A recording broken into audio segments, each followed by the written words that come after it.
Hello beautiful soul! Welcome back to my channel. This is Mei Chang Ami from Japan, Kabayan Gemini.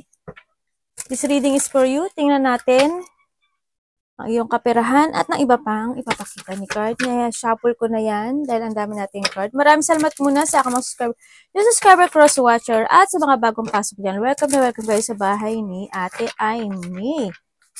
Salamat din sa nakataba ng puso yung mga comments at sa mga nagpa-personal reading. Maraming salamat po, Gemini. Kung gusto nyo na energy nyo lang at talagang gusto nyo makuha natin, all the details is nasa baba ng video na ito. Maaring ito isa vice versa, maaring energy mo, energy ng person mo, o energy ng malapit sa puso. Maaring nangyayari or mangyari pa lang. Use your own intuition, lawakan natin ang ating isipan. Dami yung energy sa mundong ito, ha? Okay, medyo marami kang iniisip, ano? Kulang ba kayo sa tulog? O you are night shift? Magulo yung isip nyo, no? Meron kayong mga iniisip, fantasizing, daydreaming, no? Hindi nyo ata alam paano magsimula or may mga parts sa buhay nyo na napaghihinaan kayo kasi nakita ko or yung iba sa inyo is, yun nga, may mga iniisip, gabi-gabi, or may mga napapaisip kayo, no? Kung saan talaga yung tamang direction nyo sa buhay nyo. Kung nagkakaroon kayo ng choices in life, no? Yung iba sa inyo, huwag kayong magmadali when it comes to choices, ha? Kailangan, you need to trust to your intuition to make a decisions right. Hindi lahat minamadali. May mga wishful thinking kayo. Halimbawa, sa trabaho o kaya in relationship, no? Baka nagkakaroon kayo ng choices. Kung ano man sa parte ng buhay mo yan, be patient para to make a choices na tama, no? Hindi, kasi baka sa pagpili mo, magkamali ka, no? O kaya may mga iniisip ka, iba sa inyo na how to move on, o kaya paano mag-umpisang muli, o kaya yung mga iniisip nyo, yung mga manifestation nyo, ganyan, no? Tingnan natin, September. Hindi ko alam kung anong meron sa September sa'yo, no? Maaring this year, next year, o kaya related sa'yo ang September, mga birthday na malalapit sa puso mo, and mga dissatisfaction sa buhay mo, no? Yan, may mga dissatisfaction. Baka in September, may mga nalaman ka mga something na nainis ka or it's for dissatisfaction. Kung ano man yan, kung ano related sa'yo ni September, and also dissatisfaction yan. May mga nangyari sa'yo, no? Again, the moon. Change in your life. When it comes ito nga yung mga may panag-iisipan ka siguro, ganyan. Kung paano siguro magkaroon ng changes sa buhay mo ngayon, no? Ganyan. May mga disappointment, no? May mga pinagsisihan siguro iba, may mga lungkot, sadness, kayong pinagdadaanan iba sa inyo, ganyan. But thinking ito, no? O sa September, kung titignan ko to, ang dami niyang, di ba? Puno, tapos parang masukal siya. Parang, signify kasi to sa akin ng problem, no? To. Siguro hindi nyo magulo yung isip nyo, ang dami nyo dapat pakisamahan, ang dami nyo, alam mo yung iba-iba yung ugali ng nasa paligid mo, gano'n. Yung ang dami mong dapat pakibagayan, ganyan. May mga sitwasyon na nagkakaroon ng trouble o nagka-problema man yan. Ngayon na para sa akin, with comes ito kay September. Have the rooster, ito na nga. May mga arrogant, na mga person dito. Ay, naku po. Ingat-ingat lang din. And we have the July. Yan. Hindi ko alam kung ano yung July. Kung titingnan ko to, kasi kung mo sa alon, di ba? Parang is malaking problema or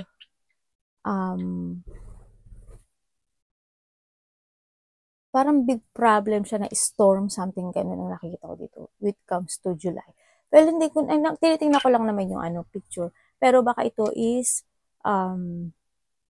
related sa mga birthday na malalapit mo sa buhay mo, no? Ay, July, diba is, June, July is, birthday mo rin to no? Anak po. Hindi po si Mami Dami. Dito ka sa ni Mami. Okay. Yan. And when it comes sa titingnan ko dito, it's more on emotions, no? Yan. Maaari may mga pinagdadaan na kayo emotion this time or mga this July, ganyan, na nakita ko dyan. Maaaring may mga something red flag, no? Nakita ko dito. Ingat din kayo.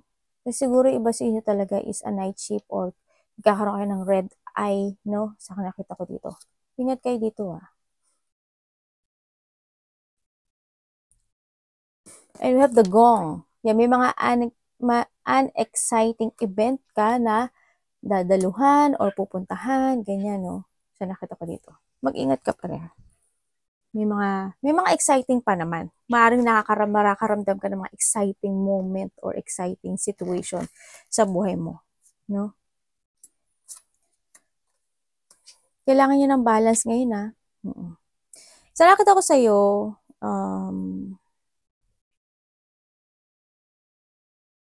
when it comes to your health, yung iba naman sa inyo, maaaring magkakaroon kayo ng mga redness, ganyan, yung mga makakate, pamamaga, dryness, ganyan, yung mga itching, mga ganun, no? Ingat-ingat lang din, o kaya yung parang paso ba tawag doon? Parang napaso, ganyan. Ingat ka doon din sa mga paso-paso. And then, yung sa iba ka rin kasi dito, is ingat kayo when it comes when it comes to your partner, ha? O, if you have a partner or wala, wag kayong ano ba tawag ito? Wag kayong, ano tawag? Wala yung utak ko. Yung discover something, ha? Oo, kasi, ang nakikita ko to, sa iba sa inyo, hindi naman kayo totally lahat, no? Lalo na kung yung partner nyo is medyo babaero or lalakero siya, di ba? Pero, or kaya may nakilala kayong bago. Ingat kayo kasi, this time kasi, it's more on mag-recreate ka raw ng isang situation sa buhay mo. Parang, you do things new in your life. Halimbawa, sa relationship. Halimbawa lang, ha? May nakilala ka, di ba? Siyempre, nagustuhan mo siya. Ganyan. O kaya, in your partnership, ganyan. Ito daw yung time na pwede kang magkaroon ng infection, ganyan. Pwede kang mahawa, maaaring magkakaroon, o yung iba sa inyo may mga damage ng cell, ganyan. No, ingat lang din. O kaya magkakaroon sa inyo in relationship, hindi man in a part na ganun, is in a relationship, magkakaroon ng mga emotional, mental, yun ang nakikita ko. Pero, sa iba naman may enlightenment sa inyo, sa ibang aspeto ng buhay nyo. Magkakaroon na ng enlightenment. At, teka lang, nakalimutan ako. Ito rin yung time, this month din yung time nyo na para kayong pwede ko ba sabihin dito sa yun? Last. Alam nyo yun? Kayo, yung parang may mga pagnanasa kayong mararamdaman sa katawan. Yung parang may mga magpa-fire, ganyan. This time on November, ganun. Makakaramdam daw kayo ng ganun. Yung mga gusto nyo, ganyan. Sige na, kalibugan, ganyan. Hindi naman siguro kayo lahat. Pero natural yun sa tao, eh. Natural siya sa tao. Pero sa iba sa inyo, this November, makakaramdam daw kayo ng ganun.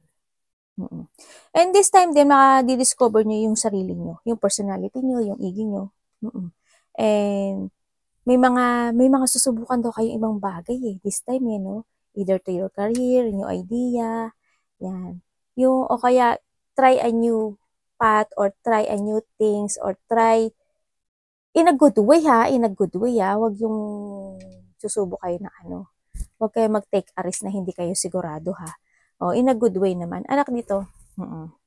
Yan, may mga try nyo daw na para malaman nyo kung ano talaga yung nais nyo sa buhay nyo o sa sarili nyo. O, halimbawa, trabaho, ganyan. O, relationship. Halimbawa, wala ka relationship pero hindi ka makamove on, ganun. Hindi try another mo, mag-try ka na pero kailangan, wag agad-agad protection, ha, if ever lang naman. Para malaman mo kung halimbawa, hindi ka nakaka-move on.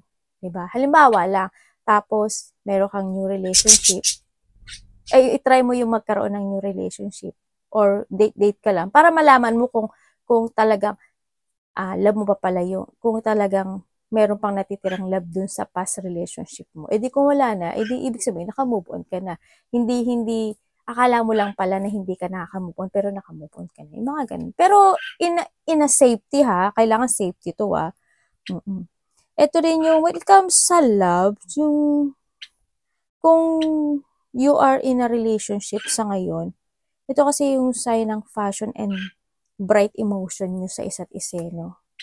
Yan, magkakaroon. Siguro may mga thinking kayo ng isang tao, ganyan. May isipin kayo ng mga isipin kayong tao this time. Sa iba is a new beginning or adventurous will come to your love life, ganyan. Sa iba dito is kung kayo in a relationship, ito daw yung time na is kailangan kayong magkaroon ng open up to step toward na magkakaroon kayo ng mga seryosong relationship more. Ganyan. O kaya may mga gagawin kayong bagay na meaningful para magkaroon kayo ng grow up or magkaroon ng step up sa inyong relationship. Yun ang sinasabi rin dito. Kailangan mo rin mag-balance. Yung iba dito kasi ang nakikita ko, when it comes dun sa babae. Sa babae. Hindi naman lahat, pero sa iba is babae. Ang nakikita ko is, maaring this is the time na kailangan yung alagaan nyo sarili nyo, lalo yung mga gustong magkaanak, no? Yung mga gustong magkaanak this time. This time is the best daw, no?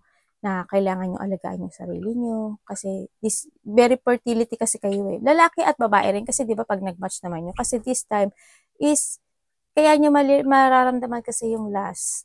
Kasi, this November, always naman natin mararamdaman. Yung putso naman kasi yun. Pero, ito yung time daw para sa mga Gemini na pwede kayong mabuntis. No? Kaya kung hindi talaga seryoso yung boyfriend mo sa'yo, di ba? Ingat din. Pero this time is, kung asawa mo, why not? Okay lang, di ba? This time is talagang pwede kayong, there's a chance na nabubuntis kayo or baka nga may buntis na, no? Sa nakita ko dito. O kasi kayo, it's more on fertility this time. Lalaki at babae pa niya. Also, the abundance, no? Ang nakita ko dito, magkakaroon ng mga harmony and balance this time. Magkakaroon ng mga new ideas, more on adventure sa iba, and the quality time it comes to your family or to your loved ones this time, this November, ang nakikita ko dito. Mag-i-spend time daw kayo to each other. And yung iba dito, siguro you need to spend time a day in a nature. Kung okay naman yung weather, mas good daw yun. Yung iba dito is open siya na magkakaroon kayo ng, baka may mga kung kayo is mag-boyfriend, girlfriend, maaari mapag-uusapan nyo yung related when it comes to a wedding, ganyan, ang nakita ko dito. O kaya mag-iisip ang isa sa inyo na related ang wedding, o kaya magsama, ganyan, no? Starting a family union to each other, ganyan, ang nakita ko dito. Yung iba lang yung iba. O kaya yung magkakaroon ng mga stepping forward in a bigger thing sa inyong relationship. Kumbaga, yung iba, yung iba, may hirapang mag-level up. Yung iba, kung kayo is kung kasi magkakaroon ng pagbabalak ng pag-wedding o level up sa ibang estado ng relationship, ganun. Ganun nakikita ko sa iba. Yung iba naman, sa nakita ko dito, maaring ikaw or your person mo, ang nakita ko is, maaring bumili ng puppy. Puppy or animals ang nakikita ko eh. Sa iba, ganun.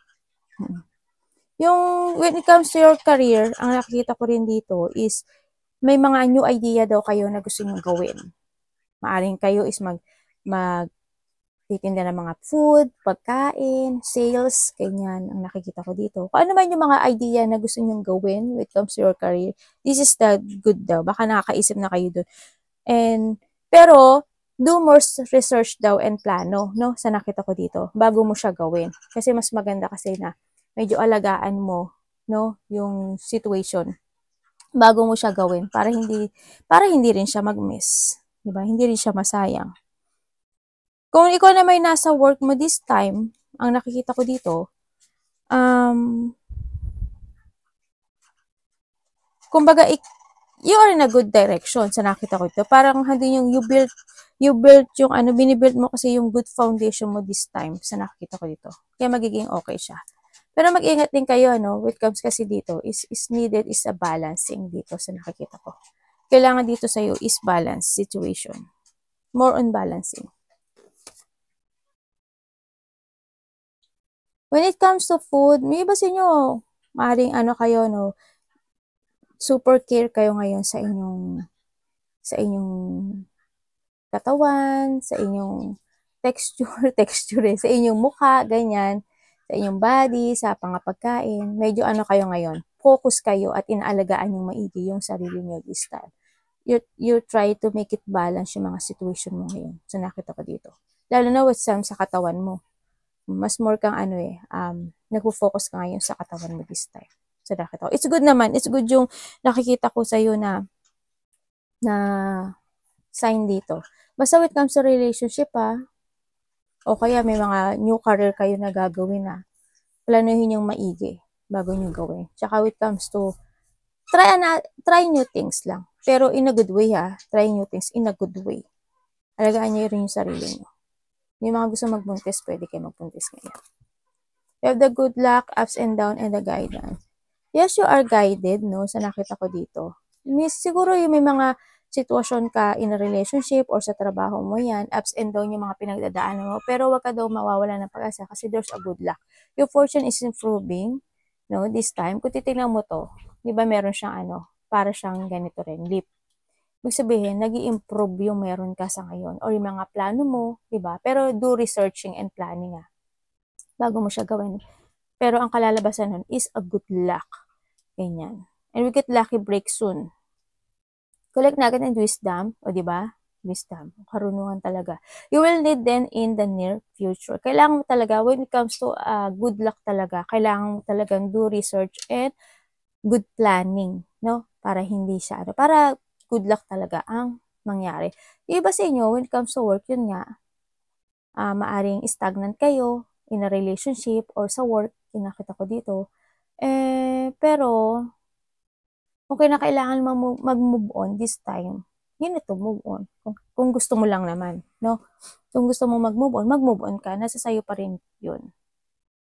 Ang ngayon daw, yung iba dito is, kailangan daw i-boost yung confidence nyo, Yung mga, tamang kaalaman kung paano mo ipagpapatuloy yung mga plano mo, ganyan. Para dito rin pumunta din si good luck. And also, you are guided naman ni divine, Another piece of your destiny and your purpose in life. O, diba? Ngayon kasi yung a new beginning, a new idea, and ito yung mga malalaman mo yung mga gusto mo ngayon, ganyan. Ano ba yung gusto ko sa buhay ko? Ano bang gusto kong gawin? Yung mga plano. This time kasi is makaka-think ka noon kasi you are guided. Kung titingnan mo to si angels, diba? Meron siyang dito, liwanag. Yung mga mag-enlighten sa'yo, may mga magbabright sa'yo. Mga new ideas, new beginning, tapos kailangan ko pala itong ganito na lang ang gawin ko. Dapat ganun na lang pala. Dapat ibahin ko to. Mga ganun sitwasyon. Dapat ganito na ang gawin ko this time. Yung mga ganung time. And true love. Ito na, yung mga naghahanap ng true love. And the sacred, yung iba dito, di sa tanim talaga na kailangan nyo kumunik sa taas. Pag, lagay daw kayo ng altar, ganyan. Magsindi kayo ng kandila, and sabihin nyo sa kanya, kausapin nyo siya, kung ano yung mga balak nyo sa buhay nyo. Is it that there is no need to hurry? Yan, hindi naman kailangan, di ba sabi ko, do things, research and planning, di ba? Hindi kailangan agad-agad. Hindi mo kailangang biglain ang lahat. Kasi everything occurring in a perfect timing. May mga tamang timing naman yun. Pero pag you need to trust to your intuition, siyempre, kung alam mo na this is the timing na kailangan ko nang lumipat ng trabaho, kailangan ko nang mag-move on, kailangan ko nang palitan yung mga decision ko sa buhay, yung old version of me, abandon, o kaya kailangan ko nang mag-move forward, mga ganun sitwasyon, Yan, the romantic string in your heart have propelled the universe, o diba? Nakatingin sa iyo sa universe. Ipopropel niya yan kasi basta humingi lang kayo kay Divine, no? And a great love to you. I-deliver niya sa'yo yan. The good luck, the great love, good opportunity in your life. Bibigay niya sa'yo yan. When it comes to true love. Yung mga na medyo nagkakaroon ng problema this time when it comes to relationship. Tingnan natin ang iyong kaperahan. Someone want to commit. Kamusta ang kaperahan ni Gemini?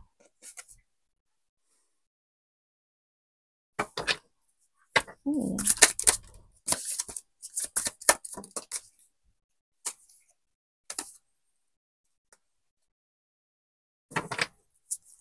When it comes to pera, hindi siya good. Ang nakita ko dito, hindi siya good. It's more on disappointment. No, ako nakikita. It's more on, may blockage, kumbaga, no? May blockage sa pera mo this time. Iba dito nagkakaroon kayo ng frustration or mga pagsisisi. Ganyan. Maaring mga nangyari na noon na hindi pa nare-resolbahan this time. May nakita akong moving home. Hindi ko alam kung may lilipat ng bahay, aalis ng bahay, something ganun. Nagkakaroon kayo ng self-doubt dito, no? Ang nakita ko rin dito is, hindi kayo masaya. When it comes to money, it's bad news or sa ibang aspeto ng buhay mo, may nagkakaroon ng bad news kasi may nag-unfulfill. Yan, unfulfillment ng mga situation, lalo when it comes to love, ganyan. Andito yung you feel disconnected sa tao na gusto mo o sa mga sitwasyon na ninanais mo o yung mga inaasam mo o pinapangarap mo. No, hindi mo nakukuha this time kasi it's more on bad news. Pera man yan, relationship man yan, ang nakikita ko dito. May blockage siya. No? Nagkakaroon dito ng restriction sa life mo. It's more on disappointment. Ito. More on disappointment. May mga bagay sa buhay mo na ang kinalabasan talaga, yung outcome niya is hindi naging maganda. No? Sa nakita ko dito.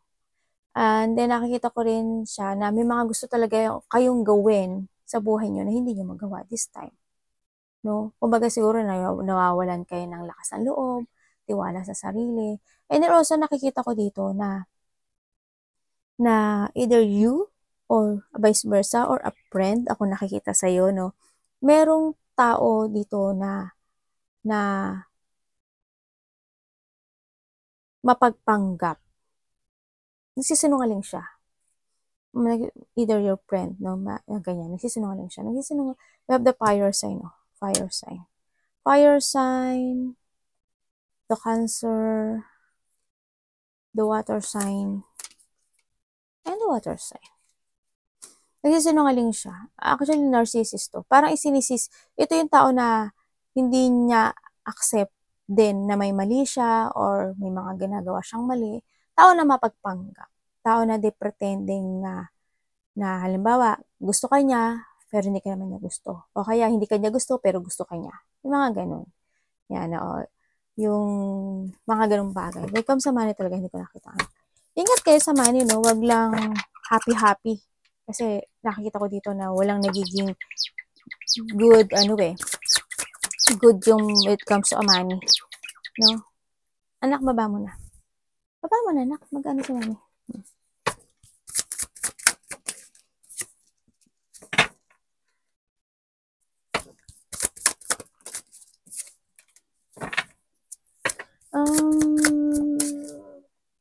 May mga dapat kang ayusin, ano, when it comes to money, okay lang na wag ka lang masyadong galante.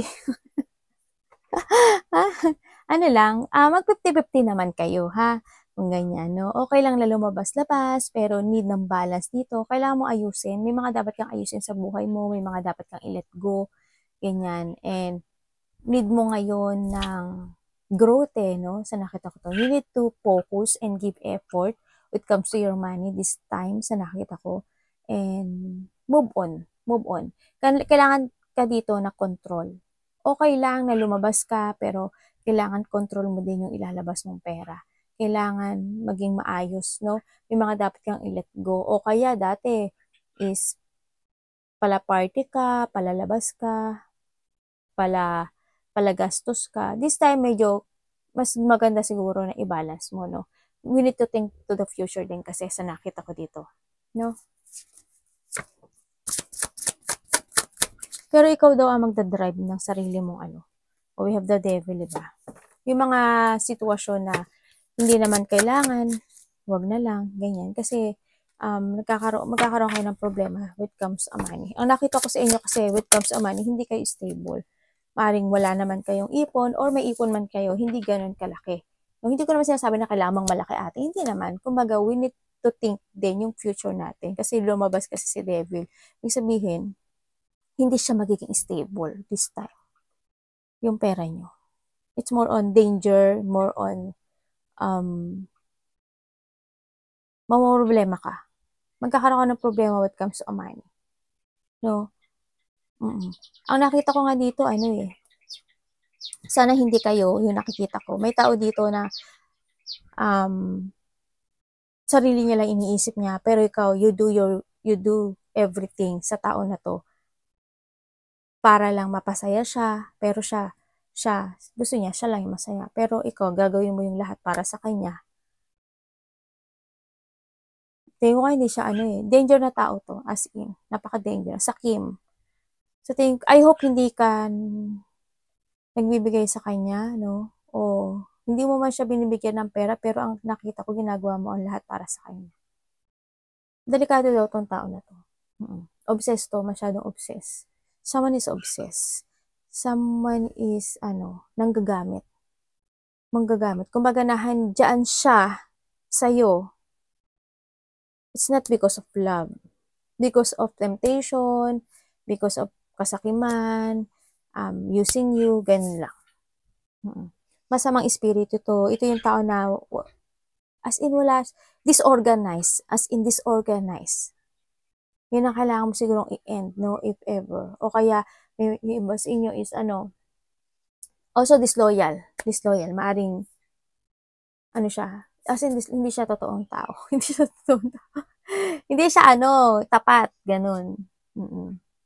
Yung iba dito, nalilito kayo. No? Medyo nalilito kayo. Siguro, nandito kayo sa sitwasyon nyo na kailangan ko namang iwan yung trabaho ko, kailangan ko namang mag-iba ng trabaho, kailangan ko bang gawin tong business na to, o hindi na lang. Kailangan ko i-force ito, o hindi na lang. May mga ganong sitwasyon. May mga pagkalito, no? Ako nakikita sa inyo. Nagkakaroon kayo ng chaos, may taong materialistic, or there's a person dito na talagang ginagamit ka. As in, ginagamit ka. There's a danger person as in. Ako nakita. Dito ka sa sitwasyon mo, ingatan mo yung pera mo talaga, promise. Ngayon, hindi ko nakikita stable ka sa pera. No? Maaring marami kang ginagastos sa iba. No? Baka nagiging, okay naman gumastos, basta balance. No? Hindi ko naman kayo pinipigilan, nasa sa inyo yun. Kasi magkakaproblema daw kayo. Kasi magkakaproblema. Parang nandito kayo sa situation, tingnan nyo ha. Diba, tower. Parang nasa sitwasyon kayo na ang bagal ng pasok ng pera sa inyo. Ang bagal, kailangan mo may mga i-develop ka ngayon this time. Kasi andito ka sa sitwasyon mo na pabaksak siya, wala ka nang ipon, pabaksak siya. Paano na kung may mga dumating na crisis, diba? Mga problema, calamity, diba? May mga disaster. Kasi may darating daw. Actually, may darating. Kaya ngayon, kailangan mo mag-think advance ngayon. Kasi may darating. Pabaksak kasi yung nakikita ko sa'yo this time. Kumbaga, nagtatrabaho ka. May trabaho ka, pero handun yung sapat. Kumbaga, kung ano yung trabaho mo, yun lang. Tapos, trabaho ulit, yun lang. Ganun. Siguro, iba kasi nagtatrabaho, ay, meron naman ako sasahudin next time. Okay lang. Kailangan din natin na may mabunot. Basta ngayon, with comes to money, hindi ko nakita ang stable ka. Kasi more nakikita ko dito is lumalabas yung pera mo. Balance lang. It's need ang balance. Kung hindi naman kayo to, it's okay lang. Diba? Ang dami yung energy sa mundo ito. Pero wag-isipan mo pa rin maigi. Nandito kayo sa sitwasyon mo, na if you are withdraw with something or retire with something, either relationship or trabaho man yan, or ibang aspeto ng buhay mo. Nandito ka sa sitwasyon, medyo magulo, nagkakaroon ka ng burden or struggle in your life, ganyan, na gusto mo nang matapos, yung iba. Pero we have the magician kasi, may mga kailangan ka talagang baguhin in your life. this time. In a relationship, pera man yan, saan man yan parte ng buhay mo. Kung kayo is may mga negosyo or trabaho man yan, hindi ko nakikita na magiging okay siya sa ngayon. Sa ngayon na, hindi ko nakikita. Kasi may mga, kailangan mo daw ng transformation ngayon. May magbubukas daw na bagong pintuan para sa'yo. For a change, ako nakikita dito. Pero kailangan mo daw ayusin. This time din is kailangan mo daw maglinis. Kumaga, iba siguro sa inyo dito is maglilinis kayo ng bahay. Yan. O kailangan, no? O kinakailangan. O kaya may pupuntahan ka para tulungan siyang maglinis. Yung mga maglilinis, cleansing, yung nakita ko dito. Baka magpipintura kayo, alis tatapon nyo na yung tapon nyo na rin kasi we have the debt din kasi kumakailangan mo na rin and eto rin oh, the tree and the ayan, etong mga card na yan, the chariot ito. Kailangan mo daw ngayon na maglinis. Itapon yung mga hindi kailangan. Ganyan. Cleansing ang kailangan nyo. Para daw lumabas yung mga negative. Diba? Kumbaga, doon yung, siguro yung hindi mo naman ginagamit, na doon pa siya. Itapon mo na daw yun kasi parang yung negative siguro nahahatak niya. Para yung, hindi, para mawala si malas, the devil, para mawala si malas sa'yo. No? Sa nakita ko dito. Ingat ka rin kasi may tao dito na very confident kasi alam niya na hindi mo siya iiwan. Alam niya na habulin mo siya. Alam niya na hindi ka makaka-move on. Ingat ka kasi may nagbubulong sa'yo. Oo nga. Totoo. May bumubulong sa'yo na hindi ka, wag ka maka-move on, o kaya wag mo siyang iwan, o kaya hindi ka magiging masaya, mga ganun. It's a dark thought, ako nakikita. Arigato namaste, God bless.